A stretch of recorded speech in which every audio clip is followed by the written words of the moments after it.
Assalamualaikum warahmatullahi wabarakatuh. Pada kesempatan kali ini kami akan memaparkan materi mengenai manajemen operasi di masa pandemi.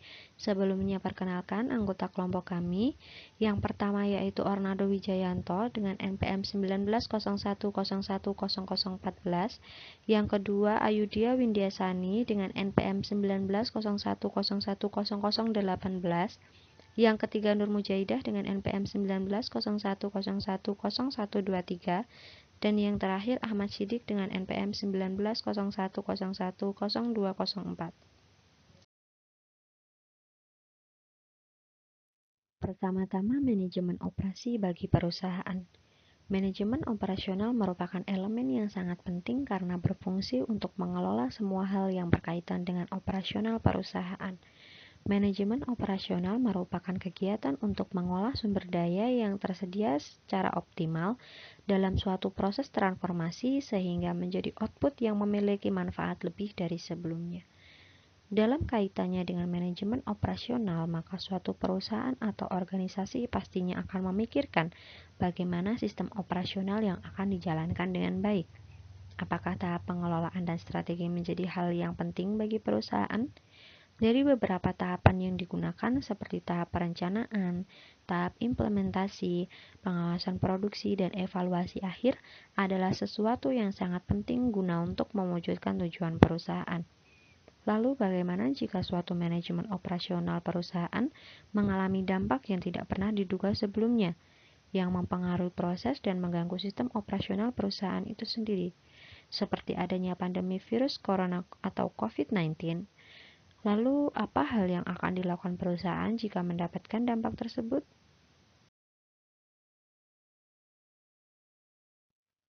Selanjutnya, kondisi perekonomian Indonesia di masa pandemi. Kita semua tahu betapa mengerikannya pandemi COVID-19 yang saat ini melanda dunia. Pengaruh besar yang berdampak pada kehidupan dan kondisi perekonomian di masing-masing negara. Indonesia adalah salah satu negara yang mendapat dampak terbesar dari virus tersebut. Terbukti dengan semua sektor perekonomian yang mengalami penurunan, bahkan hampir menyebabkan tak keberdayaan.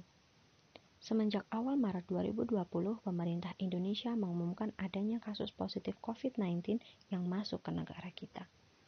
Akibat pengaruh yang ditimbulkan oleh pandemi tersebut, Bank Indonesia pun merevisi proyeksi pertumbuhan ekonomi Indonesia menjadi di bawah angka 5% atau hanya sekitar 2,5% saja, dari yang pernah tumbuh mencapai 5,02% sebelumnya. Tak bisa mengelak, sektor UMKM dan koperasi adalah sektor yang paling pertama terdampak oleh pandemi COVID-19 ini, yang disebabkan oleh tiadanya kegiatan di luar rumah oleh sebagian besar masyarakat Indonesia. Kondisi tersebut diperparah dengan kendala impor bahan baku dan barang modal dari Tiongkok yang menjadi epicentrum pandemi. Oleh karena itu, pemerintah mengambil sebuah tindakan untuk memastikan kelangsungan hidup UMKM. Melalui Kementerian Koperasi dan Usaha Kecil Menengah atau UKM, pemerintah siap menerapkan program dan langkah mitigasi. Adapun 9 program UMKM dan koperasi untuk mengatasi situasi pandemi. Yang pertama, ada stimulus daya beli produk UMKM dan koperasi. Yang kedua, belanja di warung tetangga. Yang ketiga, program restrukturisasi dan subsidi suku bunga kredit usaha mikro. Yang keempat, restrukturisasi kredit yang khusus bagi koperasi melalui LPDBK UMKM. Yang kelima, program masker untuk semua masyarakat, terutama masker bagi pedagang agar mendapatkan pelanggan. Yang keenam, yaitu memasukkan sektor mikro yang jumlahnya cukup besar dan paling rentan terhadap COVID-19 dalam klaster. Yang ketujuh, menerima kartu prakerja untuk pekerja harian. Yang kedelapan, bantuan langsung tunai atau BLT. Yang kesembilan, relaksasi pajak dan pembelian produk UMKM oleh BUMN. Adapun dampak positif dan negatif COVID-19 dalam sektor perekonomian Indonesia. Yang pertama, kita bahas dulu dampak positifnya, yaitu antara lain 1. mendisiplinkan investor. Yang kedua, peluang membeli sisi lain dari likuiditas massal. Yang ketiga, meningkatkan sektor keuangan. Yang keempat, meningkatkan efisiensi operasional. Kemudian ada pun juga dampak negatifnya, seperti 1. Terjadinya pemutusan hubungan kerja. Yang kedua, Purchasing Manager Index. Yang ketiga, terjadinya kehilangan pendapatan di sektor pelayanan udara. Yang keempat, terjadinya penurunan tingkat okupansi penginapan. Yang kelima, terjadinya inflasi yang meningkat.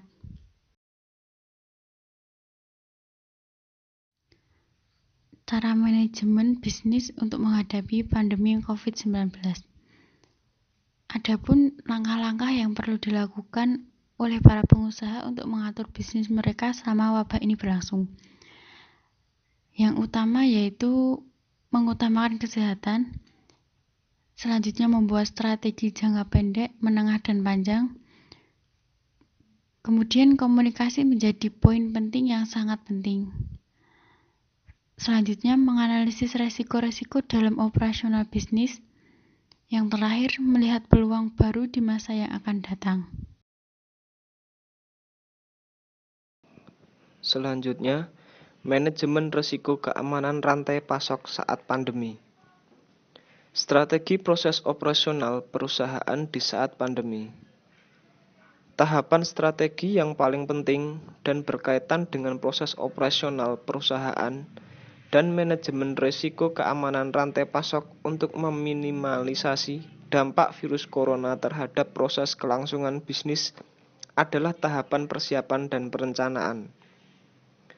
Tahapan ini mencakup yang pertama, identifikasi proses bisnis atau sistem yang kritikal.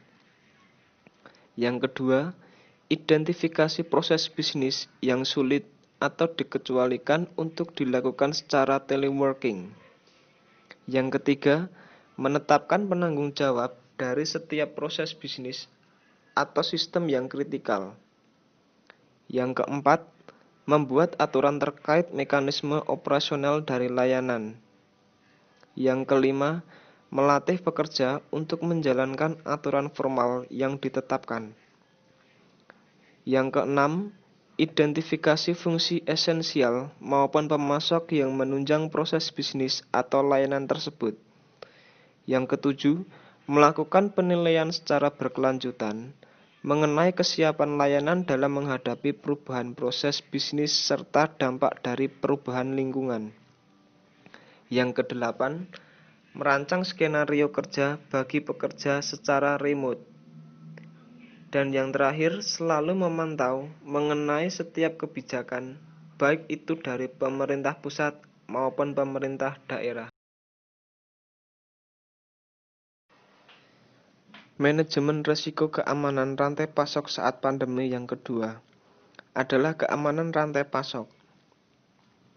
Tahapan berikutnya setelah melakukan identifikasi dan persiapan pada proses operasional perusahaan untuk meminimalisasi dampak virus corona adalah memastikan ketersediaan dukungan keberlangsungan proses bisnis atau layanan yang berkaitan dengan ketersediaan dukungan dari pemasok. Langkah tersebut diantaranya adalah 1. Melakukan penilaian mengenai rantai pemasok yang berkaitan dengan proses bisnis atau layanan organisasi yang berkaitan dengan kemungkinan dampak dan gangguan akibat keterlambatan pengiriman pasokan atau logistik, serta keterlambatan proses manufaktur akibat pandemi global virus corona. Yang kedua, melakukan komunikasi dengan pihak penyedia atau pemasok yang digunakan untuk suatu perusahaan atau organisasi yang mungkin dihadapi dalam kondisi terburuk akibat pandemi virus corona. Yang ketiga, melakukan identifikasi potensi penyedia atau pemasok lain yang dapat mendukung proses operasional bisnis dan layanan perusahaan ketika terjadi gangguan.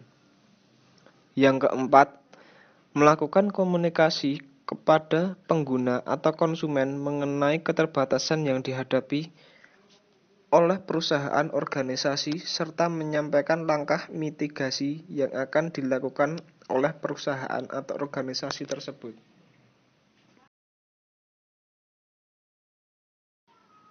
Selanjutnya, cara manajemen bisnis untuk menghadapi COVID-19.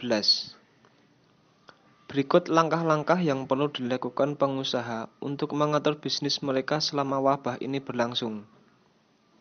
Yang pertama adalah cash management. Pengaturan arus kas menjadi kunci utama perusahaan untuk dapat melewati tantangan berat di tahun 2020 ini.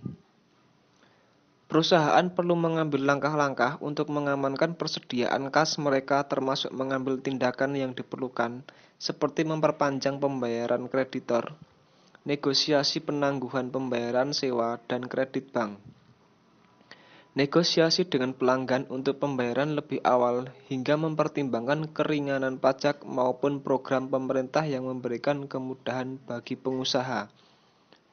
Cash management juga meliputi bagaimana perusahaan mampu melakukan forecast keuangan jangka pendek dan menengah dengan baik. Cara yang kedua adalah contingency planning. Panduan tanggap darurat perlu langsung disusun untuk mengetahui apa saja sektor krusial dalam perusahaan dan memastikan strategi yang akan diambil aman untuk kelangsungan bisnis ke depannya. Ketahui di mana titik-titik kritis dalam rantai pasokan, menyiapkan cadangan darurat saat persediaan menipis dan mengidentifikasi pasokan alternatif termasuk dalam perencanaan darurat ini. Pastikan juga karyawan-karyawan yang berada di posisi krusial untuk mendukung bisnis perusahaan tetap dapat bekerja dengan fleksibilitas tinggi melalui kebijakan work from home dan remote meeting.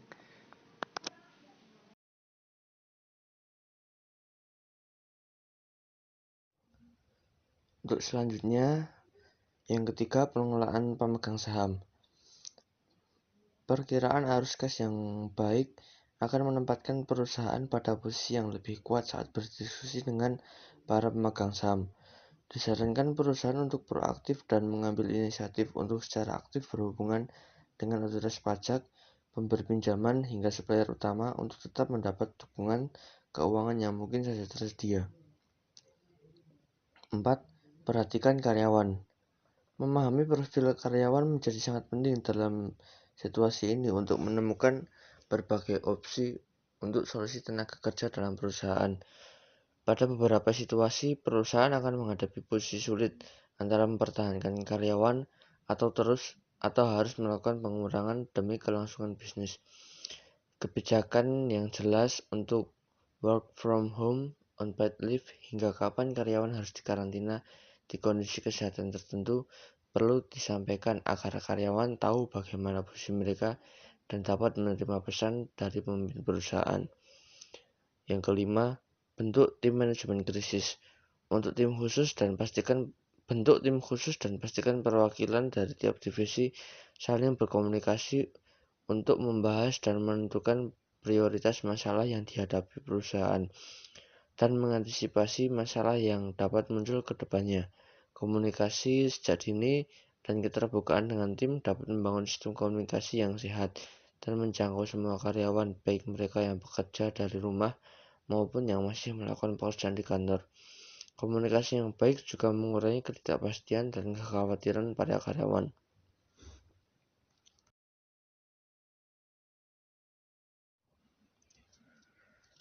Untuk selanjutnya, kesimpulan. Pandemi virus corona atau sering disebut sebagai COVID-19 mengakibatkan berbagai ragam dampak terhadap semua pelaku usaha dan perusahaan. Perusahaan dituntut untuk mengambil langkah-langkah yang dinilai mampu untuk menyelamatkan perusahaan dari kerugian, mulai dari cash management, contingency planning, pengelolaan pemegang saham, memperhatikan karyawan, hingga membentuk tim manajemen krisis.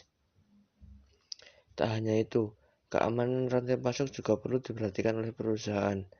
Untuk itu, peran serta fungsi dari manajemen operasi yang baik sangat diperlukan demi keberlangsungan perusahaan dalam menghadapi pandemi COVID-19. Dan juga strategi-strategi yang diterapkan sangat menentukan nasib perusahaan.